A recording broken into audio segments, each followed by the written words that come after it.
These are the appeals by Huawei Technologies UK Ltd and another, and Unwired Planet International Ltd. Huawei Technologies UK Ltd and another, and Conversant Wireless Licensing SARL, and ZTE Corporation and another, and Conversant Wireless Licensing SARL.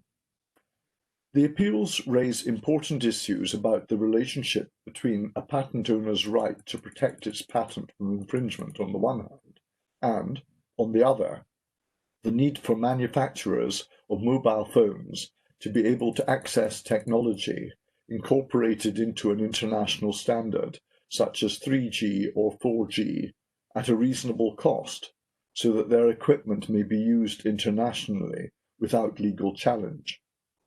Patents which are included in a standard and are essential for its operation are known as Standard Essential Patents, or SEPs. The appeals concern a commercial conflict which has manifested itself in litigation in many countries between the inventors of the technology, such as Nokia and Ericsson, or their assignees, such as Unwired Planet and Conversant on the one hand, and commercial organizations which use the technology to produce mobile phones, such as Huawei or Apple, whom I will refer to as implementers. In some cases, a commercial organization will be both the owner of patents and also an implementer, using technology patented by others. But the basic commercial conflict between patent owners and implementers is clear, even if some commercial organizations have a foot in both camps. The mobile telecommunications industry has sought both to create international standards and to reconcile the interests of the two camps by establishing standard-setting organizations. In Europe, the relevant organization is the European Telecommunications Standards Institute, or ETSI. It has over 800 members from 66 countries across 5 continents. ETSI produces technical standards and has an intellectual property rights policy, or IPR policy, which seeks to balance the interests of the patent owners and the implementers in the following way. To prevent the owners of patents from disrupting the international mobile phone market by refusing to license their inventions or by charging excessive royalties, ETSI requires its members irrevocably to undertake to grant licenses of their patented technology on terms that are, and I quote, fair, reasonable, and non-discriminatory. Those terms in the jargon of the business are referred to by the acronym FRAND. This scheme gives implementers access to the patented technology while giving a fair reward to the owners of the SEPs. In the absence of agreement between the parties, a court of law can determine the terms of a FRAND license. The SEP owner is not entitled to enforce its national patent, for example by prohibitory injunction, if the implementer agrees to take a license on FRAND terms. A problem, which is endemic in these standards, is that the patent owners frequently own large portfolios of patents registered in many countries, some of which, perhaps many, may be invalid or may not be infringed by the technology used in the standard. It is simply not practicable for the parties to test the validity or infringement of each of the national patents, country by country, patent by patent, in such worldwide portfolios. Industry practice is to enter into voluntary agreements to license all or almost all of a portfolio of patents and fix the royalties at a level which takes account of the likelihood that a not insignificant proportion of the licensed patents would, if tested, be found to be either invalid or not infringed. A central question in these appeals is whether the courts of England and Wales are empowered to, and should in the circumstances require, an implementer to take a license of a worldwide portfolio of patents. If it is established that the implementer has infringed one or more UK-designated European patents in an SEP owner's portfolio, or whether a license which is confined to UK patents within a portfolio is FRAND, and thus, if accepted by the implementer, is sufficient to exclude the SEP owner's right to a prohibitory injunction. The background to the first appeal is that Unwired acquired a portfolio of patents from Ericsson, which included patents which Ericsson had previously licensed to Huawei. But the license of those patents had expired in 2012. Negotiations for a new license were not successful, and Unwired raised proceedings in the High Court. After 3 technical trials, 2 SEPs were held to be valid and infringed. In separate proceedings overseas, Huawei was held to have infringed one or more of Unwired's SEPs in Germany, and its challenge to 2 of Unwired's patents in China have not been successful. In a subsequent trial in the High Court, Mr. Justice Burse held that the English courts had jurisdiction to determine what would be a license on FRAND terms, and that an implementer which refused to take a license which the court determined to be on FRAND terms exposed itself to an injunction for infringing a UK patent. Based on evidence of industry practice, Mr. Justice Burse held that in the circumstances of Unwired's portfolio and Huawei's worldwide sales, willing and reasonable parties would agree a global license. The judge then determined the royalty rates and other license terms, which he considered to be FRAND. The background to the second appeal is that Conversant, which bought from Nokia a portfolio of about 2,000 patents and patent applications covering 40 countries, raised an action against Huawei and ZTE for infringement of 4 of its UK-designated European patents. Conversant claims that its portfolio contains 28 patent families, which are SEPs.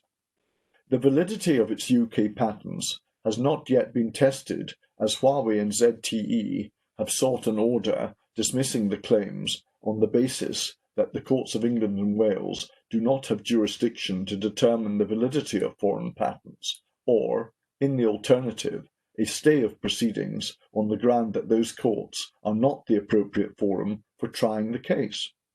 Mr. Justice Henry Carr dismissed both applications, holding that the English courts had jurisdiction to enforce the EWCA undertaking and to determine the terms of a FRAND license, and that this did not intrude on the jurisdiction of the foreign courts to determine the validity of national patents, as the licenses, which the English courts determined, could be adjusted to reflect the ruling of those courts.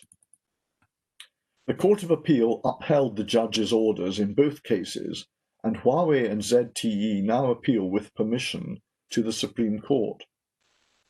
In a unanimous judgment to which each member of the panel has contributed, this court dismisses both appeals.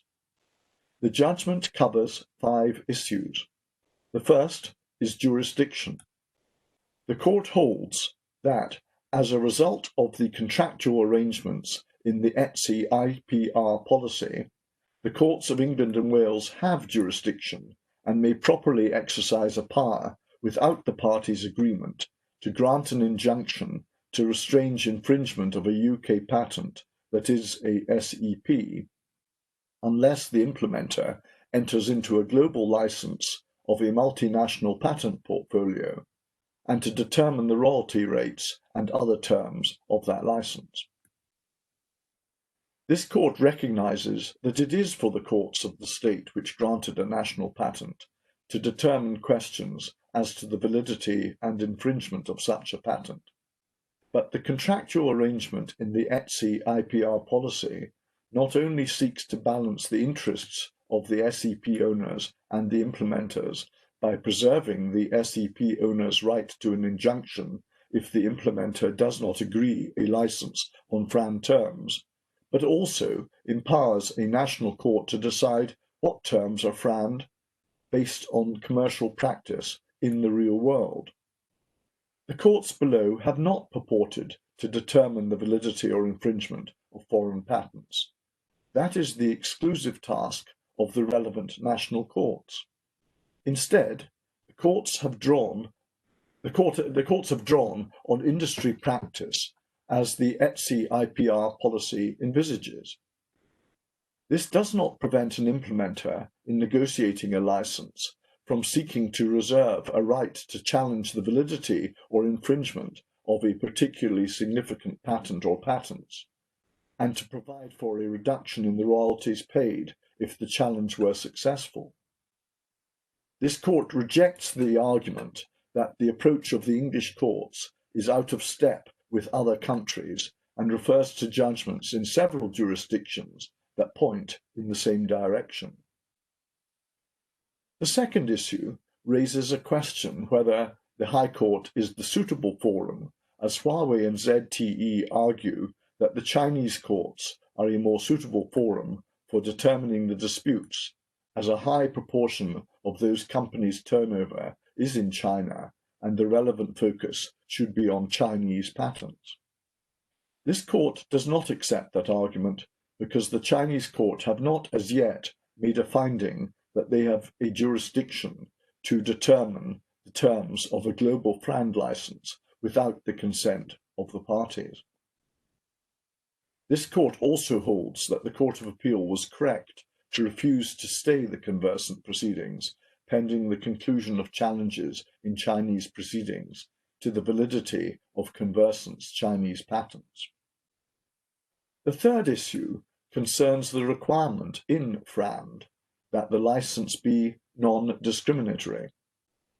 Unwired, when under acute financial pressure, had granted a license to Samsung with royalty rates which were more favourable than those they offered to Huawei.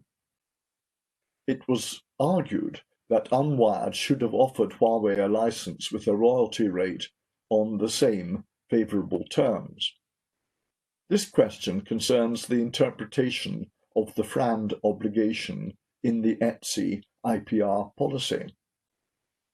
The court interprets the IPR policy as requiring the SEP owner to offer a single royalty price list to all market participants based on the market value of the portfolio in question, without adjustment for the characteristics of individual licensees. The IPR policy does not include a most favourable license term, which was a proposal which ETSI had previously rejected. The fourth issue is an argument that Unwired abused its dominant position in the market, contrary to Article 102 of the Treaty on the Functioning of the European Union, because it had not made a FRAND offer before it commenced legal proceedings. This court rejects that argument, which is based on a misreading of the judgment of the Court of Justice of the European Union in the case of Huawei and ZTE. In that case, the CJEU held that bringing an action for a prohibitory injunction without notice or prior consultation would indeed breach Article 102, but the nature of the notice and consultation depends on the facts of the particular case, and in this case, Unwired has shown itself willing to grant a license on terms which the court considered to be FRAND.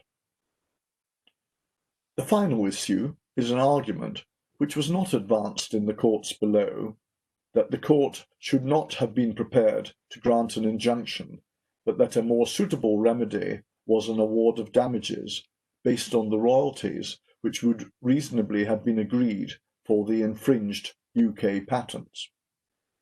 This court rejects this argument. There is no basis on which this court can substitute an award for damages for the injunction which the Court of Appeal has upheld. The EWCA scheme prevents the SEP owner from demanding exorbitant fees under threat of an injunction. In any event, an award of damages would not be an adequate substitute for an injunction.